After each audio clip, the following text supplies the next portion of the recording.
दर्शक बंधु Tiara kitchen रे आपण मानक बहुत बहुत स्वागत। आज यदि प्रथम मो चैनल को आछन प्लीज मो चैनल को सब्सक्राइब कर दियंतु। सब बळे नुवा नुवा वीडियो देखिया पई पाखरे थिबा छोट बेल आइकन को थर मात्र प्रेस कर दियंतु। या द्वारा जेतले किछि नुवा वीडियो अपडेट करबे आपण मानक पाखको नोटिफिकेशन आसी जेबो।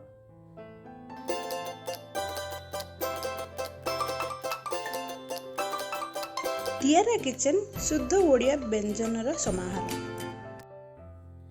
आज मु आपण मन संग शेयर करबी राग भात। एटा उषुना चावल रे मु बनेछि। आपण माने अरुआ चावल रे मध्ये एटा को बनै परिबे। जदि आपण माने हॉस्टल रे रहउछन एटा इजी प्रोसेस बनै इमीडिएट खाइ परिबे। और तरकारी जदि करिया को अलसमी लागुछि ए गोटे भात रेसिपी रे ही आपण माने खाइ के जाय परिबे आचार लगै।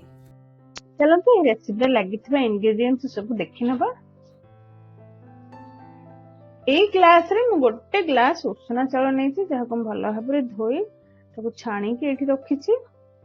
पानी उडा सब निगाड देछि। एठी रसुन 15 रो 20 पखुड़ा नेछि। एक लंबा करी काटि नेछि। देखंदो एपर भाबरे लंबा करी काटिले भातर फ्लेवरटा बहुत बढ़िया आसो। दुईटी सुखा लंका गोटे कंचा लंका पियाज 1/4 नेछि। गोटे पियाज रो 1/4 नेबे। बेसी पियाज दरकार नहीं। रसुनटा बेसी दरकार। एठी धनिया पत्र नै जीरा और सोरस नेछि। भुसम पत्र नेछि। स्वाद अनुसार लूण नेछि आ हेंगु नेछि। प्रेशर कुकर रखिया। प्रेशर गरम हो गला मात्र सेतरे गोटे चम्मच तेल दे देबा। आपण एटी घी मध्ये यूज कर परबे। ए दुईटी सुखिया लंका को छिंडे की पकै नबा। एपर भाबरे देखंदो एटी जीरा और सोरिस पकै नबा। एटी सोरिस मु आधा चम्मच नेछि। जीरा 1/4 नेछि चम्मच रो। पियाज पकै नबा।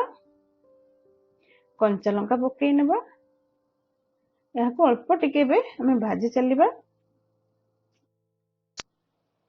पियाज देखंतु एपरि भाबरे हे जिबा दरकार। पियाज हमर हे गेलानी। एबे रसुन पकै नबा।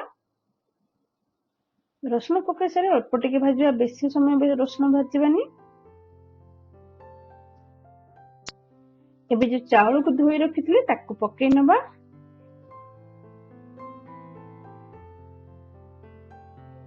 एबे सेतरे हमें पानी दे देबा। गोटे ग्लास उषुना चावल नेछि माने 2 ग्लास पानी देबी। एडी स्वाद अनुसार लूण पकै नबा। हेंगु आ धनिया पत्र पकै नबा। के गोळै नबा हे पर भाबरे। एबे कवर करी दुईटी हुइसिल देबा पई छाड़ देबा लो फ्लेम रे। देखो हुइसिल देबा तो स्टार्ट हे गेलानी। एडी दुईटी हुइसिल देछि। हा हमें ठंडा करिया पई रखि नबा। एबे तो ठंडा हे गेलानी। हा हमें खोली नबा। देखंतु हमर भातटा पूरा परफेक्ट हेछि। एबे देखि नबा स्पून सहायता रे केते भात हेछि। पूरा परफेक्ट हेछि। आपण जदि आहुरी नरम भात खाइबा पई चाहउछन्ते आपण 3 रो 4 टी हुइसिल दे देबे।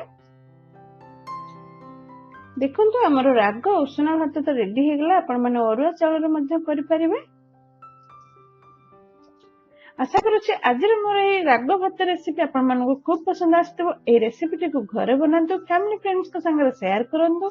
या टेस्ट केमिन थिला मते कमेंट बॉक्स रे करंतु। Thanks for watching. Do like and share for more videos.